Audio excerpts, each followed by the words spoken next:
derivados. Uhum. E como é que começou vamos fazer um pouquinho do balanço, né, desse entendimento Brasil-China? Como é que começou na Embrapa, começou quando e qual foi o motivo, o que foi o deslanche desse entendimento? Bom, a nossa história em cooperação técnica e científica com a China começa em 1982, quando foi firmado o primeiro acordo de cooperação entre os dois países, entre estados. E desde então houve vários acordos e projetos de cooperação científica, mas em assuntos pontuais. Tivemos o projeto de cooperação em algodão, projeto de cooperação em mandioca, inclusive a mandioca também é um produto oriundo das Américas, mas aproveitamos a nossa cooperação com a China. Recentemente fizemos todo um sequenciamento do genoma da mandioca, utilizando a planta laboratorial que eles têm, que é fantástica. Então, houve vários projetos desse tipo que são pontuais. Na verdade, a cooperação mais intensa com a Embrapa começa em 2009, como resultado da reunião entre o nosso presidente Lula e o presidente Hu Jintao da China, quando eles acordaram que de fato iríamos ter uma cooperação mais estreita, inclusive com o intercâmbio de pesquisadores e laboratórios conjuntos. Uhum. E quais as áreas, como é essa cooperação? Ela se estende em que segmentos da pesquisa?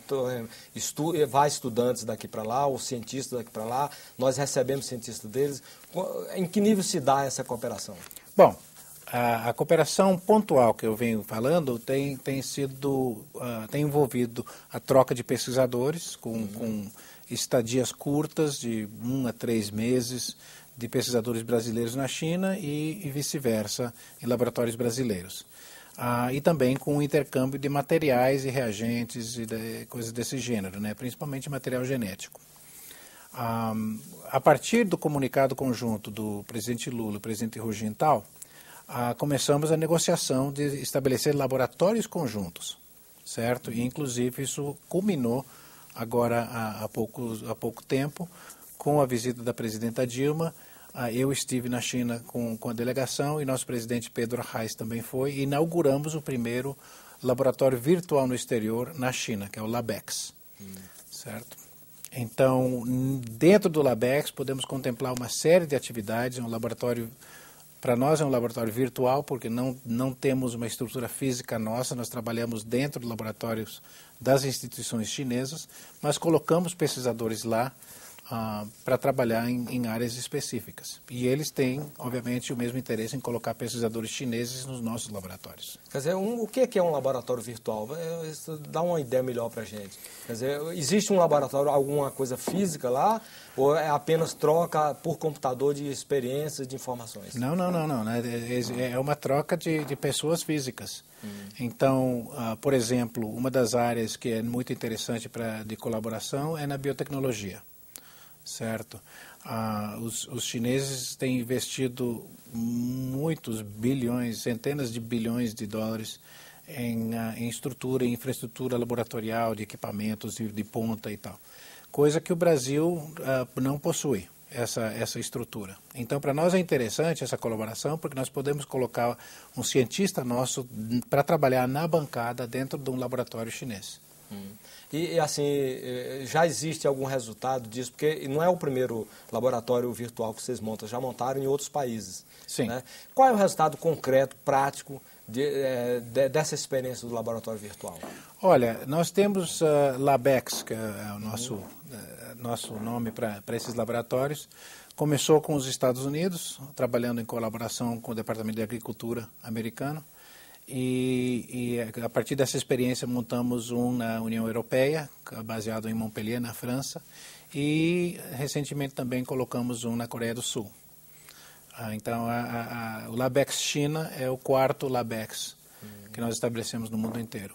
E tem dado resultados interessantíssimos, porque, como exemplo, só para dar um exemplo, o Departamento de Agricultura americano tem o Laboratório de Sanidade Animal em Ames, Iowa, que também eles gastaram 100 milhões de dólares para montar o laboratório.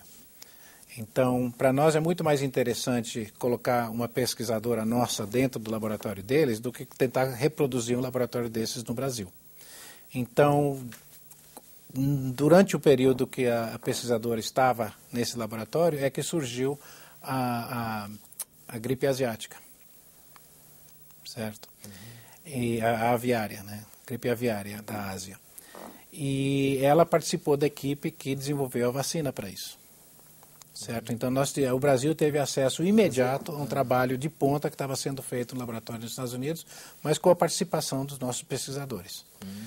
E temos outros acontecimentos e resultados muito positivos em outras áreas, por exemplo, em outras áreas de biotecnologia e genética molecular, também em nanotecnologia, tecnologia de materiais, com o desenvolvimento de nanopartículas e filmes, que pode nos dar uma agricultura de precisão, um fertilizante que é utilizado mais eficientemente, ou uma embalagem que